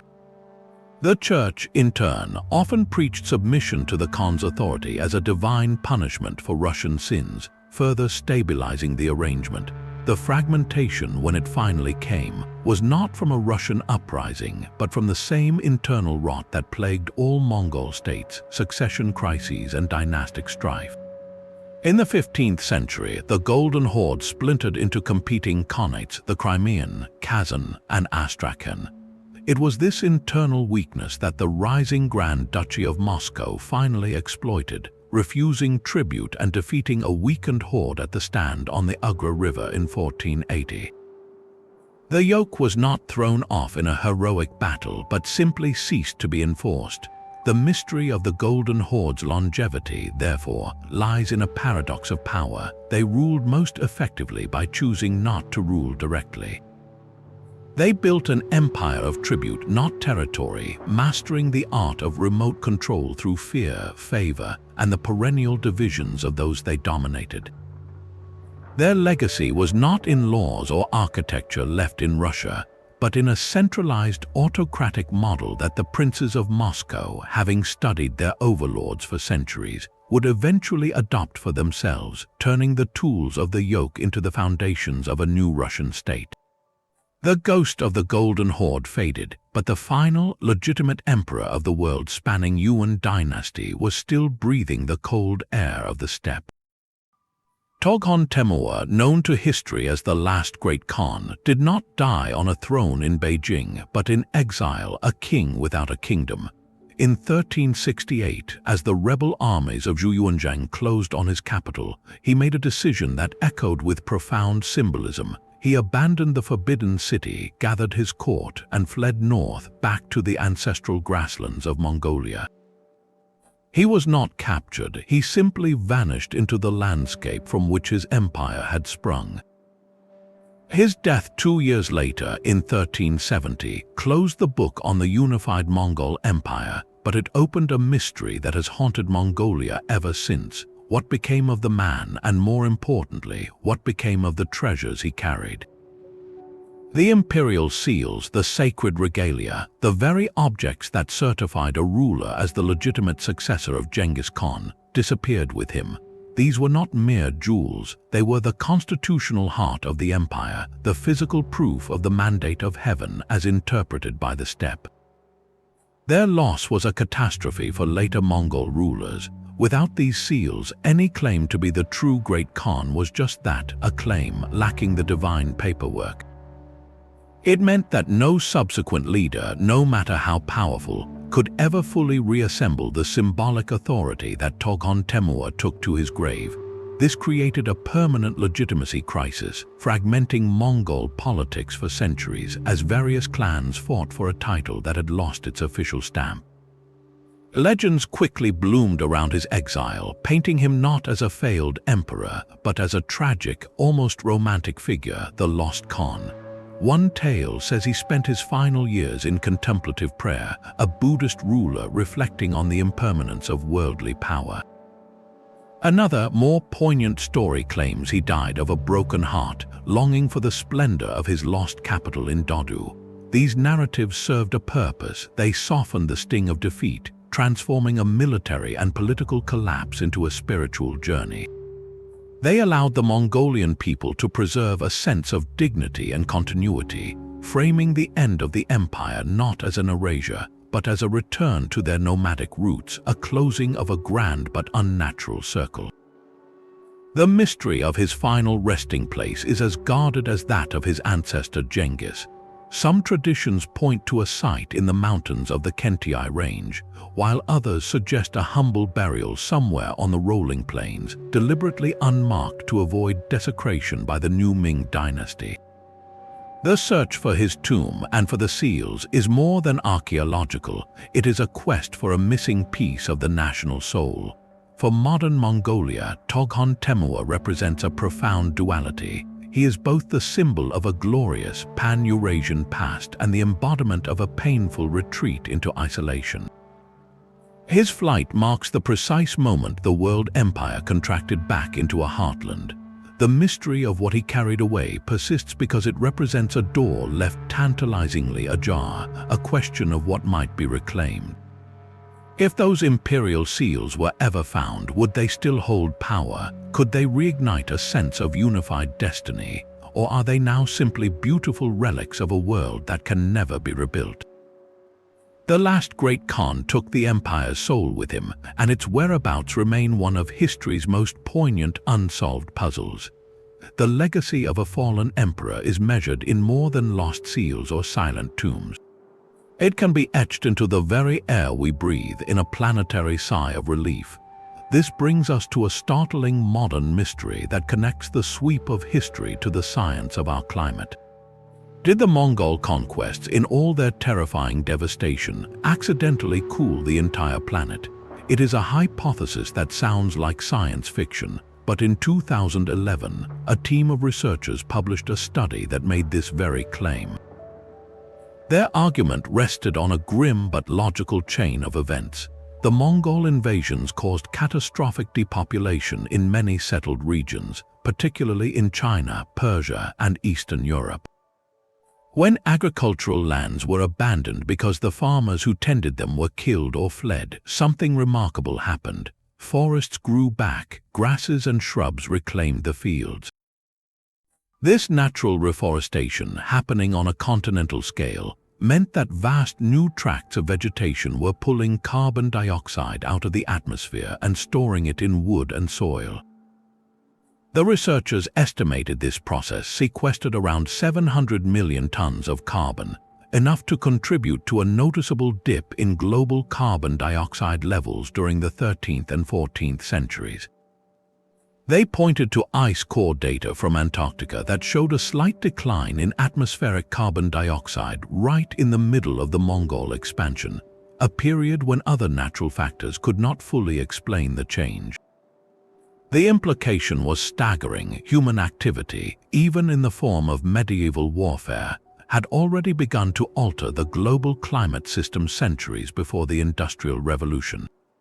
But as with all grand historical claims, the debate ignited immediately.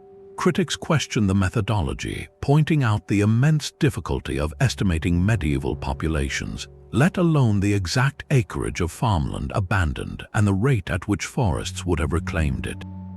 The scale of the depopulation itself is fiercely debated by historians, with some arguing that while city dwellers suffered terribly, rural populations were more resilient and likely returned to their fields much sooner than the model assumes. Others noted that the proposed carbon sequestration would have been partially offset by other Mongol activities, like the constant burning of cities and the maintenance of huge herds of livestock, which produce methane, another potent greenhouse gas. The ice core data, while intriguing, is not a perfect stopwatch, as natural fluctuations from volcanic activity or ocean currents could also explain the dip. This scientific controversy highlights a deeper challenge. How do we measure the environmental shadow of an empire that left few written records of its own ecological footprint? Beyond this carbon puzzle, the Mongol environmental impact was a tapestry of unintended consequences woven along the Silk Road. The Pax Mongolica did more than move goods, it moved life itself. Plants, seeds, and agricultural techniques traveled with merchants and diplomats. Citrus fruits, new varieties of rice, and textiles like cotton spread farther and faster than ever before. Perhaps more profoundly, so did diseases, not just the plague, but epizootics that could devastate animal herds. The empire also triggered massive changes in land use. In Persia, the destruction of ancient Khanate irrigation systems by invading armies turned fertile areas back into desert for centuries. In China, the Yuan dynasty promoted the rearing of horses on traditional farmland to supply their cavalry, altering local ecosystems. Yet when the empire fragmented, these patterns often reversed. Trade routes became more dangerous, slowing the exchange of species. Some abandoned lands remained forested, while others were recultivated by returning populations or new rulers. The story is not one of simple cause and effect, but of a complex, pulsating interaction between human ambition and the living earth. The empire acted as a colossal, if unconscious, agent of ecological redistribution and change. So we are left with a macro-historical riddle. can the rise and fall of a civilization be read not just in its chronicles, but in the rings of ancient trees and the bubbles of air trapped in polar ice. The Mongol world reshaped landscapes with the sword, and perhaps for a brief moment gave the atmosphere itself a chance to breathe. So we arrive at the final, overarching enigma that has echoed through every mystery. After forging the largest contiguous land empire in history, a realm that stretched from the Pacific to the gates of Vienna, the Mongol expansion did not just slow, it stopped. The ultimate question is not how they conquered so much, but why they conquered no more. To say they simply ran out of steam is to ignore a complex tapestry of limits, a perfect storm of obstacles that no amount of will or terror could overcome. The first and most fundamental limit was the land itself and the logistics born from it. The Mongol military machine was a masterpiece of steppe efficiency, built for speed across open grasslands. Its fuel was grass for its horses and mobility for its armies, but the world is not all steppe. When they reached the dense, wet jungles of Southeast Asia, their horses foundered in the mud and their formations dissolved in the thick foliage. When they faced the open ocean, their hastily built fleets were shattered by typhoons. In the forests of Eastern Europe, their cavalry lost its sweeping advantage, forced into narrow paths where ambush lurked behind every tree. Each new environment demanded a different kind of war, one that stretched their signature tactics to the breaking point. The sheer distance from the imperial heartland to these frontiers became an enemy in itself. Supplying a campaign in Hungary from Mongolia was a logistical nightmare, a fragile thread of communication and supply that could snap under its own length. The empire had expanded to a point where its own core principles of speed and self-sufficiency were no longer viable. The second, and perhaps fatal, break was internal. The unity forged by Genghis Khan was a personal, charismatic bond, not an institutional one. After his death, the great machine began to turn on itself. The succession crises and civil wars, like the devastating conflict between Kublai and Arik Berk, did more than waste resources. They shattered the shared purpose of the Golden Family. The empire fractured into rival khanates, the Yuan in China, the Ilkhanate in Persia, the Golden Horde in Russia, each with its own priorities and enemies. They began to fight each other as often as they fought outsiders, draining the collective strength that had once been directed outward. No longer was there a single, unstoppable will driving the borders forward, only competing ambitions that pulled the empire apart from within. Meanwhile, the world was learning. The terror of the first invasions gave way to grim adaptation. In Europe, kings and masons began building stronger, concentric castles designed to withstand siege engines. In the Mamluks of Egypt, they found an enemy who had mastered Mongol-style cavalry mobility and turned it against them at Ain Jalut. In Japan and Java, defenders used the terrain and guerrilla tactics to bleed invading armies dry. The Mongols' greatest weapon, psychological shock, had a limited shelf life. Once enemies understood they could be beaten, the myth of invincibility crumbled. Finally, there was the immense, quiet burden of administration. Conquest is one thing, governance another. Holding territories as diverse as Chinese rice paddies, Persian cities, and Russian forests required different tools for each. They could rule from the saddle with a system of terror and tribute, as the Golden Horde did for centuries, but to build a lasting state, as Kublai attempted in China, meant becoming something they were not, a settled bureaucracy. This tension between steppe tradition and the demands of settled rule created constant instability, making the empire brilliant at acquisition but brittle at consolidation. So what stopped the Mongols? It was not a single wall or a heroic last stand. It was the cumulative weight of geography, the corrosion of their own unity, the adaptability of their foes, and the exhausting reality of ruling a world too vast and too varied for any one system to contain. They were contained by the very scale of their success, reaching a frontier where the cost of moving forward finally outweighed the reward. The wave of conquest did not crash against a shore, it simply dissipated, its energy spent across too wide an ocean. The thunder of hooves has faded into the rustle of turning pages and the quiet hum of satellite imagery scanning the steppe. We have journeyed through 30 shadows, from a poisoned meal that forged a conqueror to a lost tomb guarded by a river of blood, from phantom fleets swallowed by typhoons to a genetic legacy carried by millions. The Mongol Empire stands now and forever as history's grandest paradox. It was an engine of breathtaking organization that perfected communication across continents, yet its political heart was poisoned by fratricidal chaos. It was a force of apocalyptic destruction that could erase a civilization from the earth, yet it deliberately wove a century of peace that connected worlds. Its greatest secrets were not just what it did, but why it stopped and what it chose in the end to leave behind. These unsolved puzzles are not mere academic exercises, they are the very lifeblood of history.